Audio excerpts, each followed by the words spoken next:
प्रयागराज महाकुंभ में चर्चा में आई हर्षा रिचारिया ने वृंदावन से अपनी विशेष सनातन युवा जोड़ो पदयात्रा की शुरुआत की। इस पदयात्रा का मकसद न केवल युवाओं को नशा जैसी बुराइयों से दूर करना है, बल्कि उन्हें सनातन धर्म के मूल्यों से जोड़कर धार्मिक और नैतिक जागरूकता फैलाना भी है। ये यात्रा कई शहरों से होती हुई 21 अप्रैल को संभल पहुंचेगी, जहां जन जागरूकता कार्यक्रमों का आयोजन भी किया जाएगा। इस पदयात्रा में एक खास तस्वीर तब देखने को मिली जब मथुरा की रहने वाली एक मुस्लिम युवती नाम अलीशा हिजाब पहनकर इस धार्मिक यात्रा में भाग लेने पहुंची। अलीशा की मौजूदगी ने सबका ध्यान खींचा और लोगों को चौंका भी दिया, क्योंकि वो उस समुदाय से आती है जो परंपरागत रूप से इस प्रकार की सनातन धार्मिक यात्राओं से दूर ही रहता है। लेकिन अलीशा की कहानी आम नहीं, बल्कि प्रेरणादायक है। प्रेम से धन परिवर्तन तक का सफर। अलीशा ने बताया कि वो पिछले 8 महीनों से सचिन नामक युवक की पत्नी है। दोनों ने इलाहाबाद हाईकोर्ट में कोर्ट मैरिज की थी। उनका जो प्यार है, यानी कि प्रेम 6 साल पुराना है, लेकिन अलीशा के परिवार वाले इस रिश्ते के सख्त खिलाफ थे।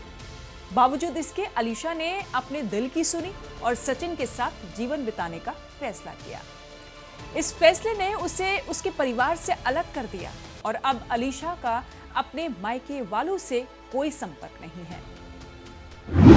सनातन से जुड़ाव और प्रेरणा। अलीशा अब खुद को पूरी तरह हिंदू धर्म में समर्पित मानती हैं। उन्होंने खुलकर कहा कि उन्होंने इस्लाम धर्म त्याग कर सनातन धर्म को अपनाया है। जब उनसे पूछा गया कि उन्होंने अब हिजाब क्यों पहन रखा है, तो उन्होंने मुस्कुराते हुए जवाब दिया कि ये आदत में है, धीरे धीरे ये भी छूट जाएगा।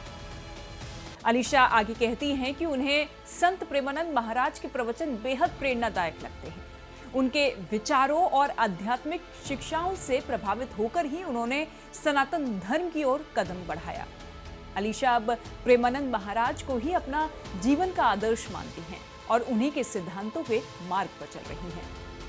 अलीशा की इस यात्रा में भागीदारी न केवल धार्मिक एकता की मिसाल है, बल्कि ये एक बड़ा सामाजिक संदेश भी देती है कि धर्म का मार्ग आत्मा से जुड़ा होता है और जब इंसान अपने दिल की आवाज सुनकर चलता है, तब सीमाएं मिट जाती हैं। अलीशा अब हर्षा रिचारिया की सनातन युवा जोड़ो पदयात्रा का हिस्सा बनकर नशा मुक्त और धर्म जागरूक भारत के निर्माण में योगदान देना चाहती हैं।